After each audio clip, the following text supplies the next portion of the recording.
Can everybody hear me? That is, if you want to. A grade school teacher one time said to her students, next week we're going to study religions. And I want each of you to do a show and tell, give each of you a turn.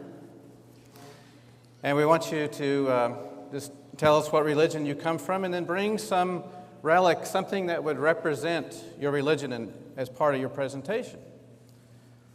So the next week rolled around, and she called on the first little boy, and he gets up and he said, "My name is Tommy, I'm Catholic, and this is a crucifix."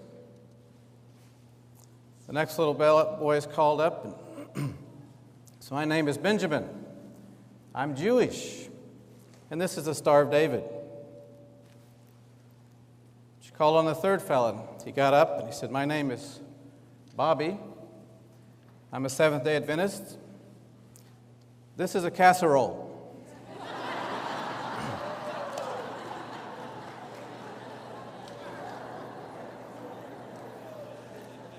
Somehow we just can't seem to get together in the Christian realm without food.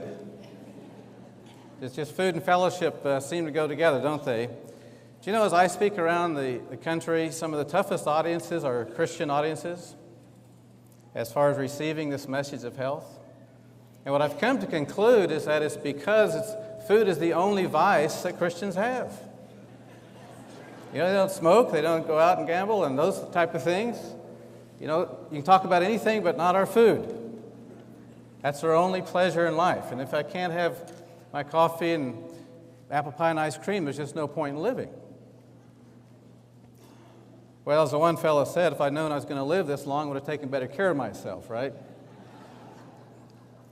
So what we want to talk about and what this whole conference is all about is that we have the responsibility, in my session later on this afternoon, we'll get into that in more detail before the Lord, the responsibility to take care of this temple. But secondly, that how easy it is.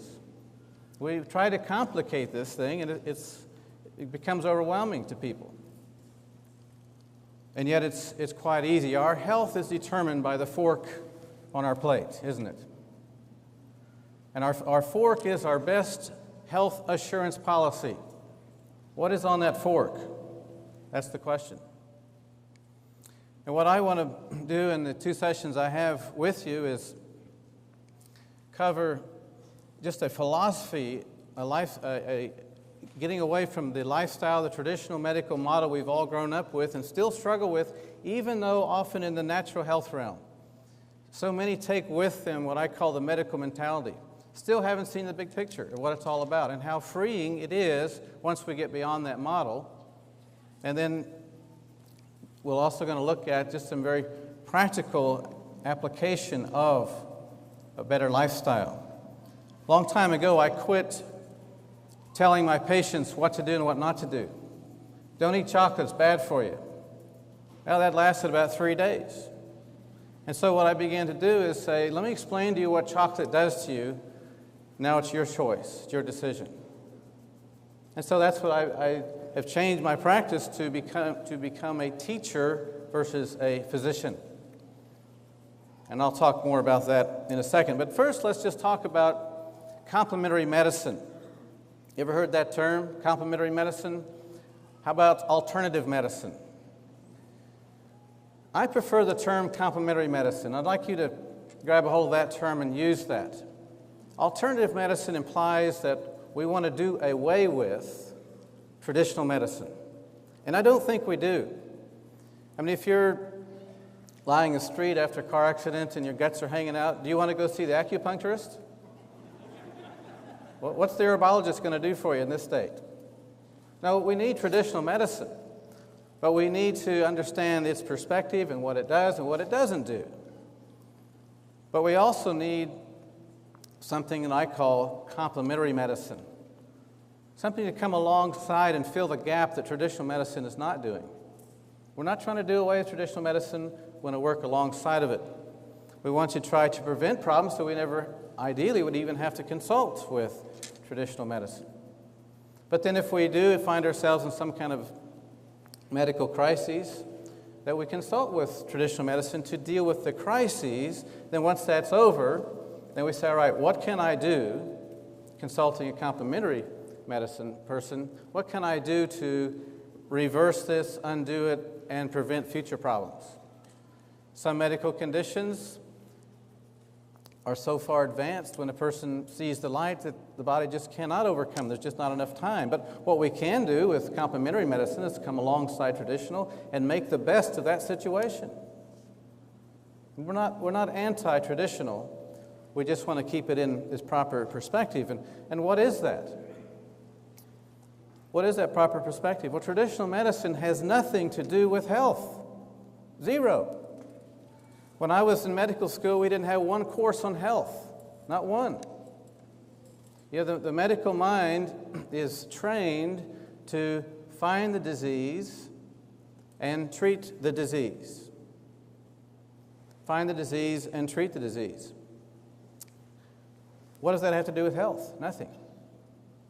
And as you well know, treating the disease so often is not healing the disease. It's simply dealing with the symptom, covering the symptom. Crisis care, that's what traditional medicine is all about. Some kind of life-threatening situation, that's when we would consult traditional medicine. But once the condition is stabilized, then we need to be asking ourselves, what did I do wrong to get in that mess? And what do I need to do to undo it and prevent future problems? Natural health is not a passing fad. When I first got into it 20 years ago or so, it was new, a new resurgence of it, I should say. It's far more accepted today. I mean, look at this room. 20 years ago, we might have had just a small fraction of people here. Americans are waking up, they're figuring out that traditional medicine does not have the answer to health, and yet we have consulted with traditional medicine for years looking for health. And because traditional medicine does not know what health is, does not know how to offer it, I believe that's the reason we're one of the sickest nations in the world. That's by the admission of the American Medical Association and the World Health Organization. Do you know that in 1900, a person over the age of 40, 30% rather, of people over age 40 suffered from a chronic degenerative disease. 30% over age 40 suffered from a chronic degenerative disease. That'd be something like cancer, arthritis, diabetes, heart disease. 30%. Now, since 1900, we have gained more knowledge in the realm of health and disease than all of history combined. We have the best doctor-patient ratio of any nation in the world. Our hospital industry is one of the largest nations in this country, one of the largest industries in this country. You think of the tremendous advances in medical science and all the medications that are now available. So using a little logic, what should be the incidence of chronic degenerative disease today compared to 1900? See, we're so much smarter. We have so much to offer. Well, obviously that number will drop. Instead of 30%, maybe it's down to 10% of people over age 40 suffer from chronic degenerative disease. No. It's 70% of the population over age 40 suffer from at least one and often two chronic degenerative diseases. This in spite of these tremendous advances that we have in traditional medicine. Did you know it's rare for a person to suffer from more than one fatal disease during their lifetime? Those of you who got it, tell those who didn't. I don't have all day, all right? I'm supposed to get my jokes. No, you see, we have sought out traditional care for health, and yet that has not been what is offered. An average American living to be 76 years of age will spend 12 of those years suffering from some sort of disease. I'm not talking about allergies and colds and flus. I'm talking about some debilitating condition. 12 of those years when it's not necessary, when there's no reason at all for that to happen.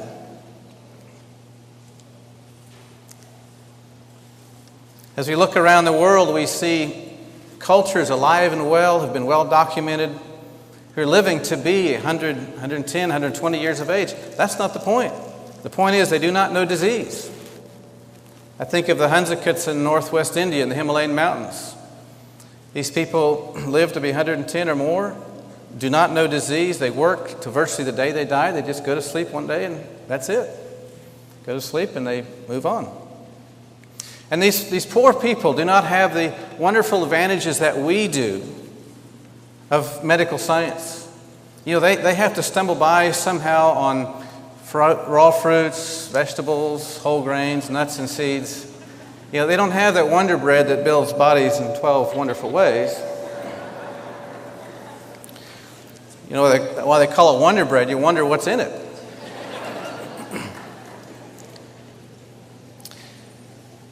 So we're really not here to talk about how long we live. That's up to God.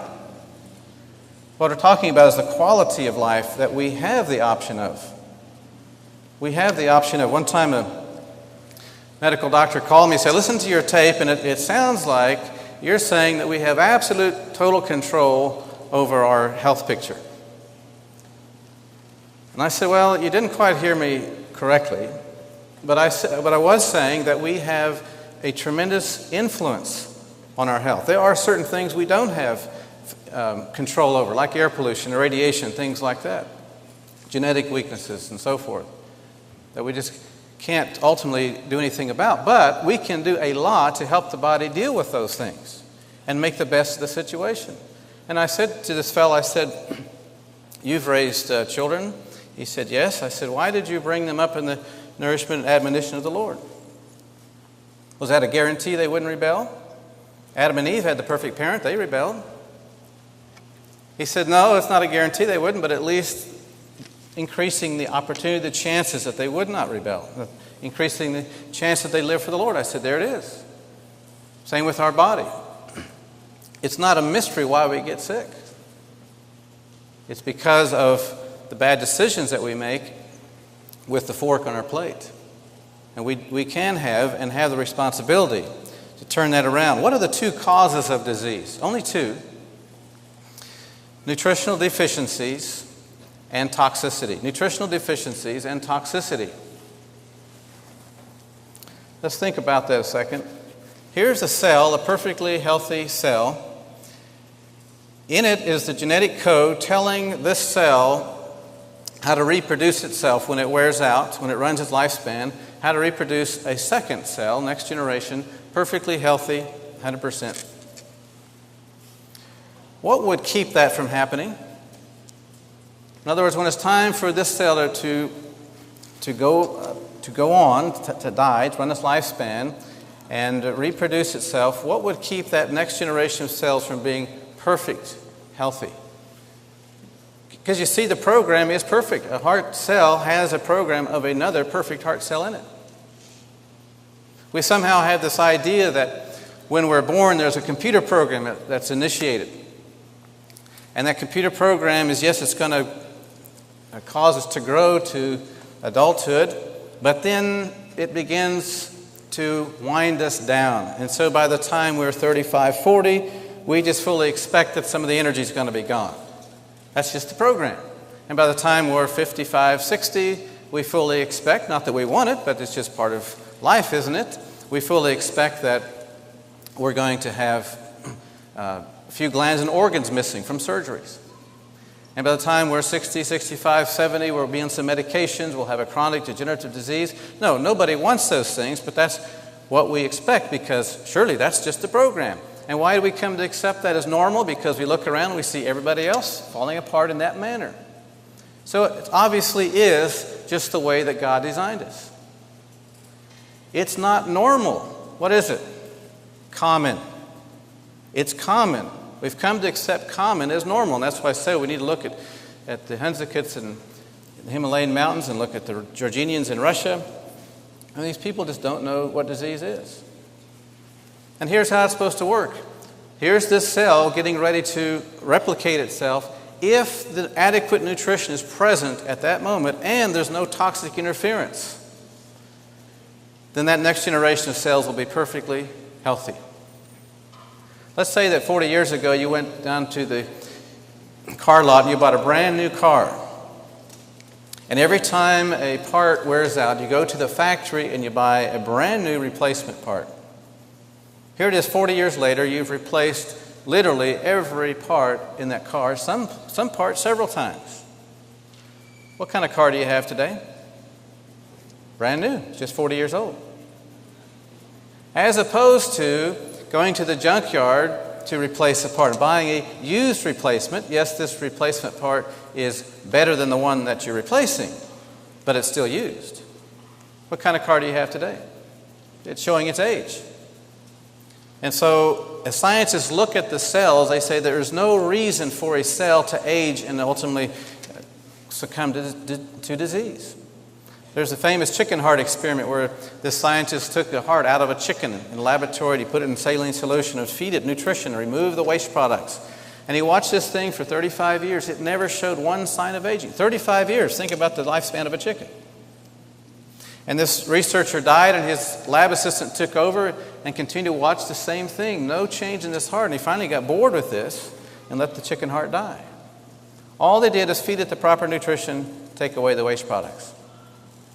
And so the design of these bodies, we're not designed to succumb to disease, not designed to age, if proper nutrition is available and there's no toxic interference. As I said, there are some aging factors, if you will, we cannot escape, such as air pollution, radiation. The quality of the raw produce that we're getting these days is diminishing. So there's certain things that we can't overcome, but we can still make the best of it.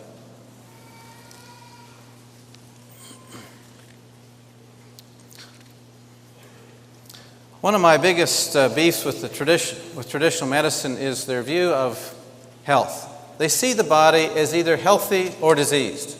That's it.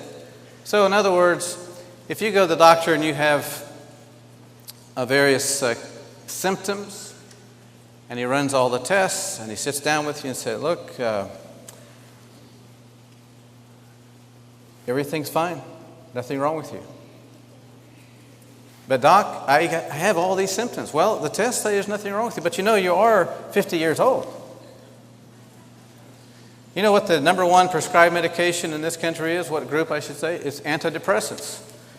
And it's for this reason right here we're talking about, is that every day, hundreds, thousands of Americans go see the doctor with a list of symptoms. All the tests come back normal, and the patient still complains. There's still something wrong. The doctor said, there's nothing wrong with you. You're just depressed. Here, take this antidepressant. You see, they view the body as either healthy or as diseased. So if that body is breaking down, but it hasn't crossed the threshold of disease, meaning it won't show up on a test as having a problem, then that body is deemed healthy. We want to throw in a third category, third possibility, and that is the state of dis-ease. It's not health, it's not disease, but it's in there in the middle. One time a fellow went to see the doctor, and the doctor ran all the tests, and the doctor sat down with him and said, well, I'm afraid I've got some bad news for you. You have a fatal condition. You're going to die. The fellow said, well, how much time do I have, doc? The doctor said 10. He said, well, is that 10 days, 10 weeks, 10 months? What is it? How long? 9, 8.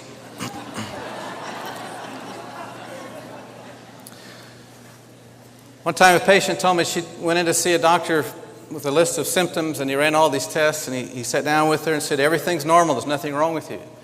And she told me that she sat up, put her fist on his desk, and looked him straight in the eye and said, Doc, I've just paid you $350. You better tell me there's something wrong with me.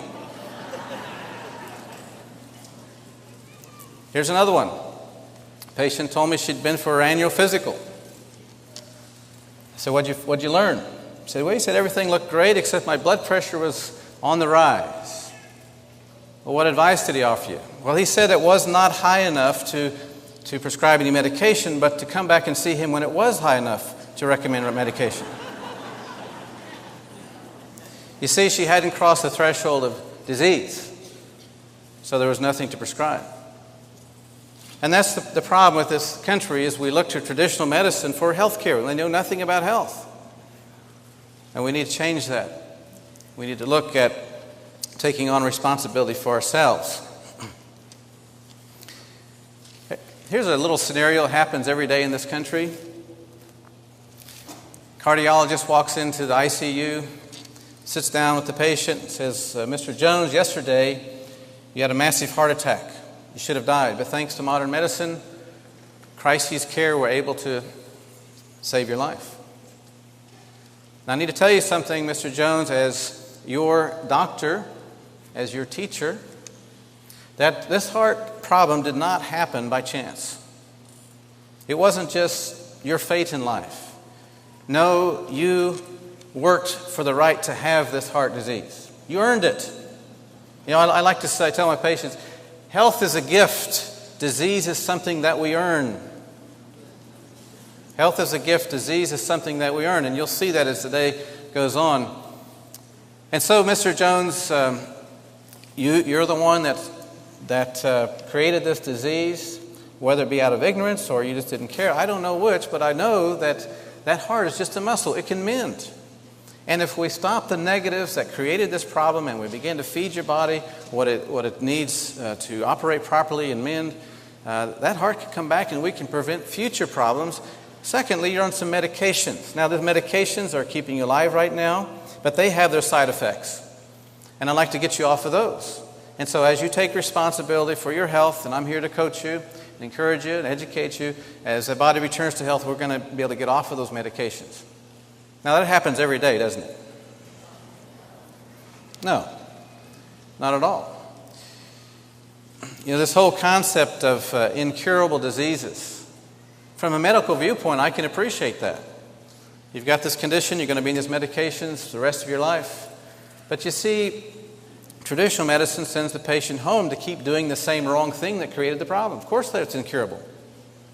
We see miracles every day in our clinic. They're not miracles when you understand how God created this body to operate and run. It's just sick because we are abusing it in some way. We remove the abuse, hand it the nutrients it's designed to run on, miracle. It's not a miracle. It's just an uncommon event in our culture. Traditional medicine covers the symptoms, very much like cutting the wire to the fire alarm and thinking, right, I don't hear the alarm anymore, the fire must be out. And you know, we have that philosophy so ingrained in us that as we go over to non-traditional medicine, whether as a practitioner going to complementary medicine or as a consumer, as a patient, moving over in that direction, so many still have the medical mentality. Now, what is that medical mentality? Oh, I've got a headache. What herb can I take to overcome that headache? That should not be our first question. Or which acupuncture point do I need to stimulate to get rid of this condition or that condition? That's the medical mentality, which is what? Take this for that. Well, wait a minute. Why do we have headaches? Do we ever ask that question?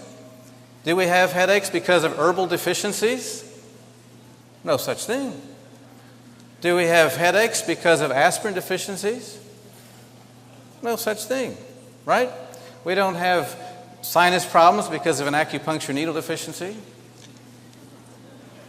But we never ask those questions. You see, symptoms are our friends.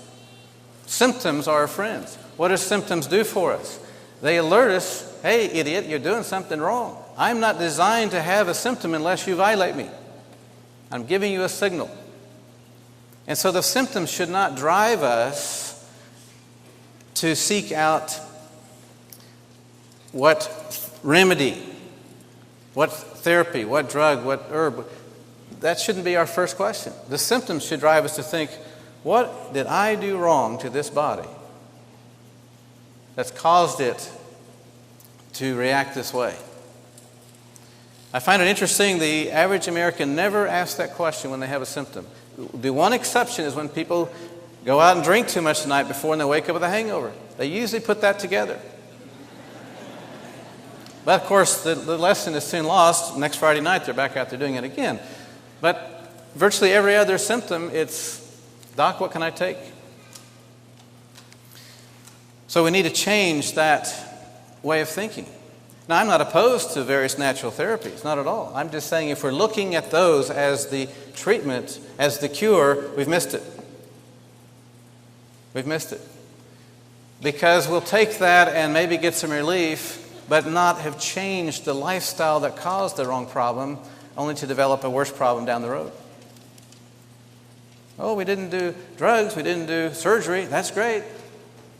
That's a step forward. But we need to get the big picture. What did I do wrong? And sometimes that means I need to seek counsel from someone, talk to a natural health care practitioner, try to get some more insight into what I was doing wrong. Symptoms are our friends. They're not the enemy. You got a headache? The headache's not the problem. The headache is your body screaming you're doing something wrong. And so for us to take something to get rid of the headaches without considering causes, we've got a medical mentality. Let's talk about drug therapy for a second. Any medication you want to name, if we put that in a healthy person, that person will become sick. That's the body trying to deal with that poison. So this is the logic of drug therapy. We're going to take a sick person, hand them a poison, and expect them to get well. This makes sense, doesn't it? The saddest thing about drug therapy, and I'm going to throw in some natural therapies too in this category, is that they give relief. You say, you sadist? Well, because they give relief, the person is not provoked to ask deeper questions. They think because I've got relief, I can just go on life's merry way and all is forgiven. Only to continue doing the same wrong thing to create worse problems down the road. How do drugs work? You ask a pharmacist, how does aspirin kill pain? And they'll give you some chemical mumbo jumbo, but they really don't know. You see, here's the big mystery about aspirin. No matter where the pain is in the body, aspirin will kill the pain with one exception: stomach. It doesn't touch stomach pain or intestinal pain. Now wait a minute, if the aspirin is numbing the entire body, why is the stomach the exception? That's part of the body. Well, let's say you're out in the woods hunting and you get a thorn in your finger and you decide to walk back to camp and get some tweezers and get that out. And as you're walking through the barnyard, you step on a nail. Do you remember the thorn in your finger? Was it cured? No, it's still there.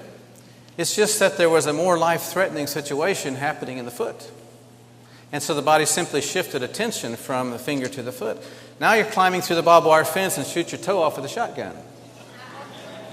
Do you remember the nail in your foot? All we did is shift the energy. There's only so much in the bucket. Shift the energy to the more life-threatening situation. So if you have a headache, which is generally caused from toxic blood, and we take an aspirin, that aspirin is going to create a second crisis. Every aspirin, buffered or not, will cause a teaspoon of bleeding somewhere in the intestinal tract. Which is more life-threatening, internal bleeding or toxic blood? Well, generally, internal bleeding is. And so the body simply shifts its attention from the head to deal with the stomach crises. See, again, the person didn't have a headache due to a salicylic acid deficiency or an aspirin deficiency. No such thing.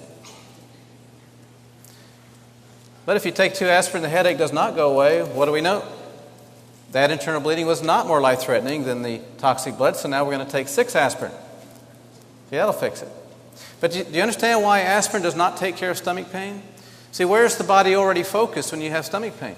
The tension's right there in the stomach. So if I take aspirin, I'm not shifting the body's attention anywhere else. It's staying right there.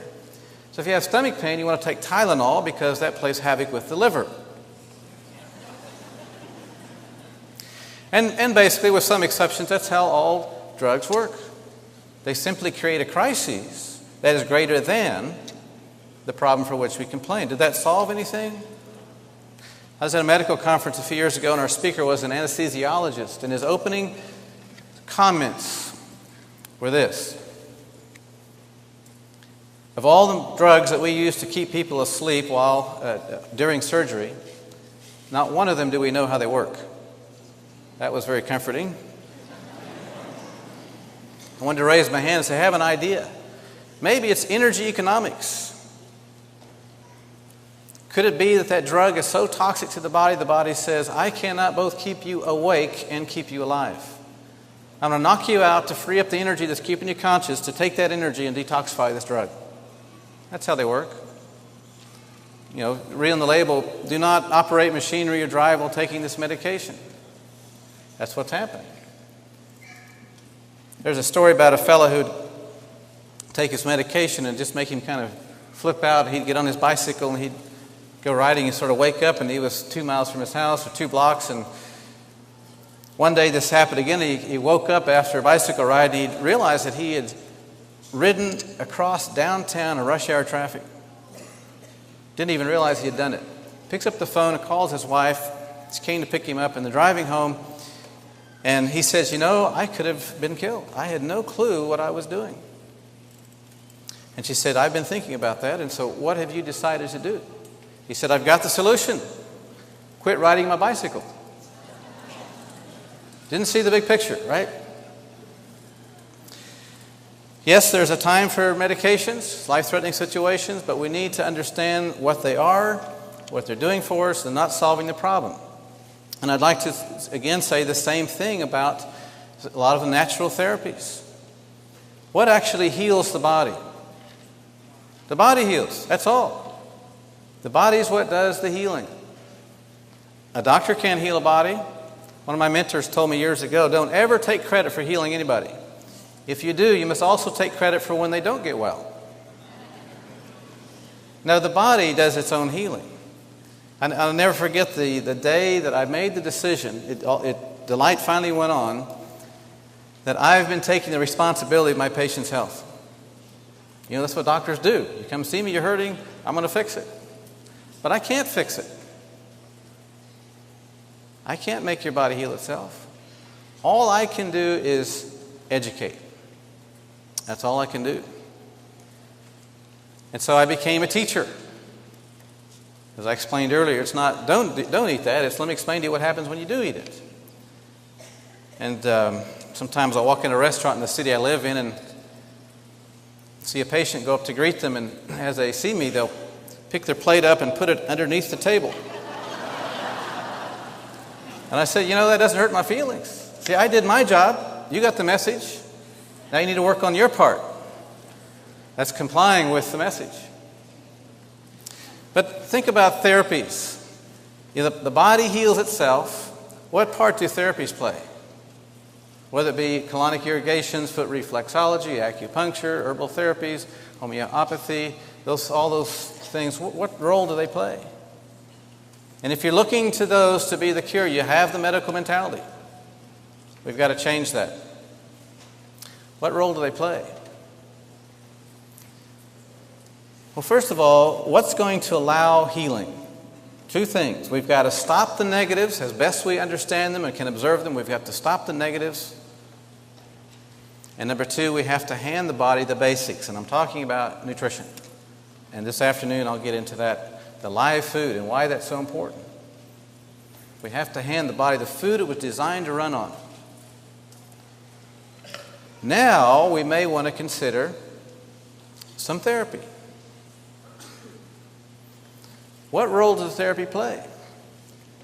Let's say you've got a rusty nut here and you've got a wrench, you're trying to get that, it's just not budging.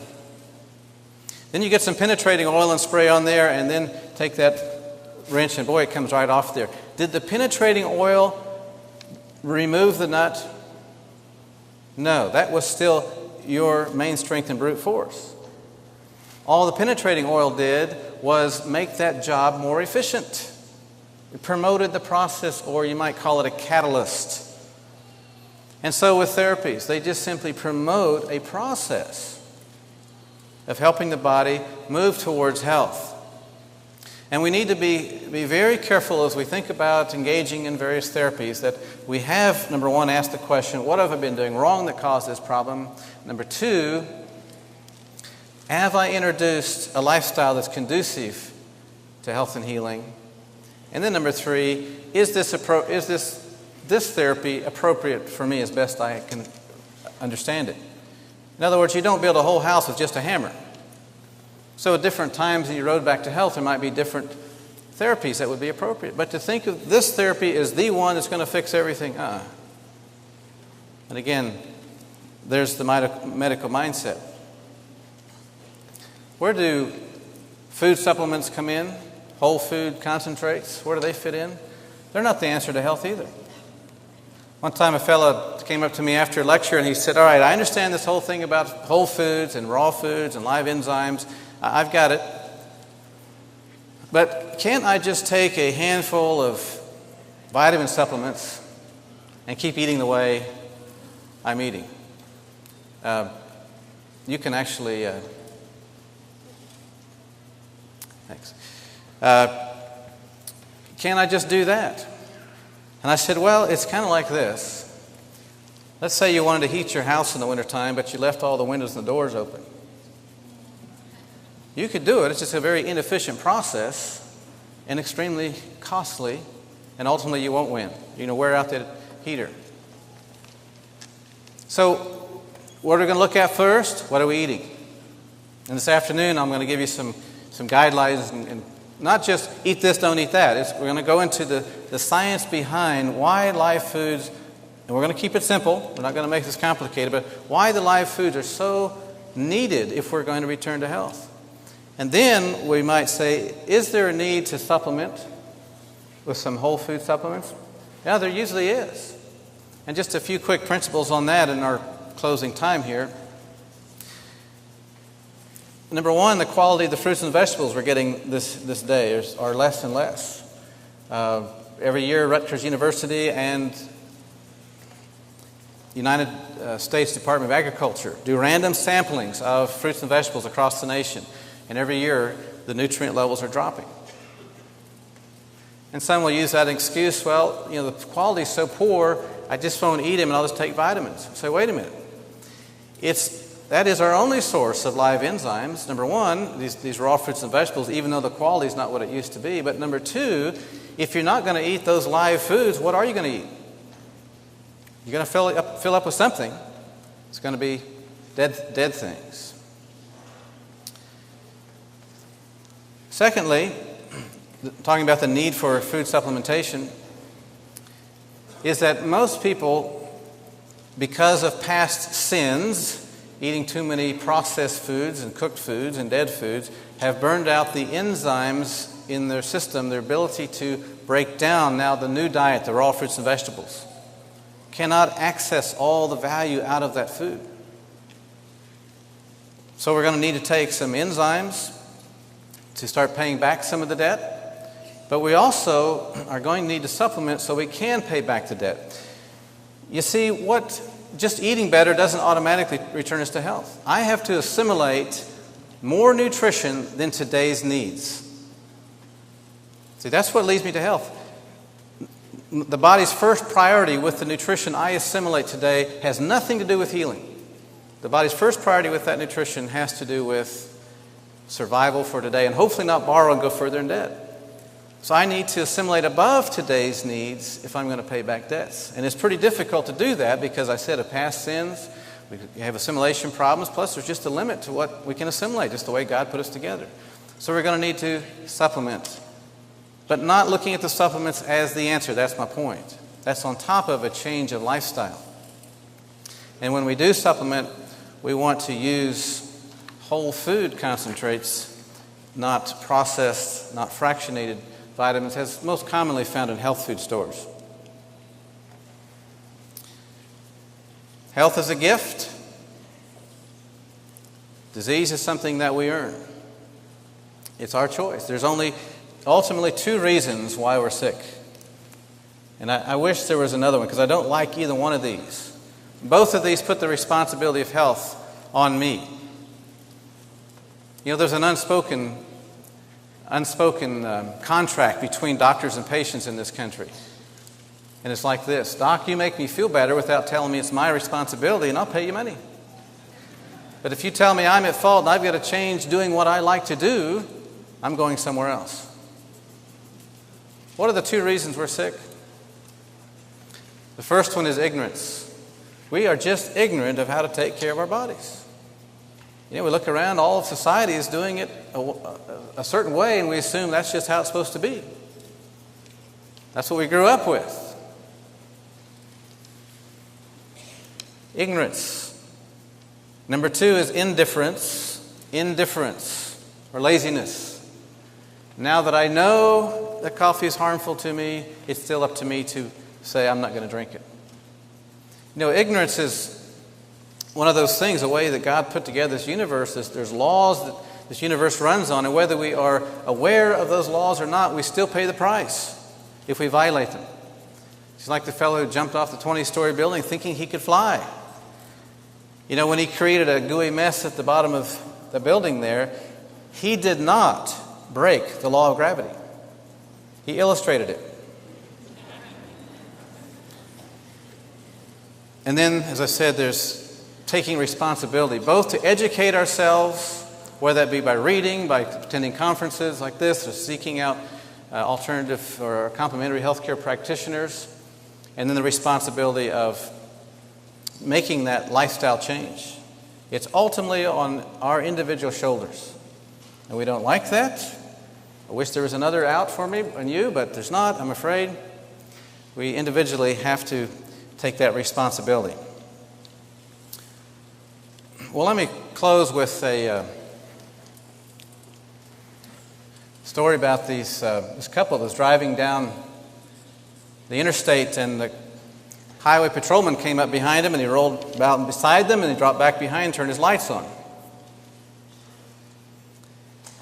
And he got out and walked up to the car, and he said, "Sir, the reason I pulled you over is because you did not have your seatbelt on." And the man said, "I did. You see it's on right now." The policeman said, "No, you put that on once you saw me." "No, I had it on." Boy, they argued back and forth. And finally, this officer looked at this man's wife sitting in the passenger seat, and he said, "Ma'am, you tell me, did he have a seatbelt on?" She said, "Sir, in all the years we've been married, there's one thing I've learned. Never argue with my husband when he's drunk."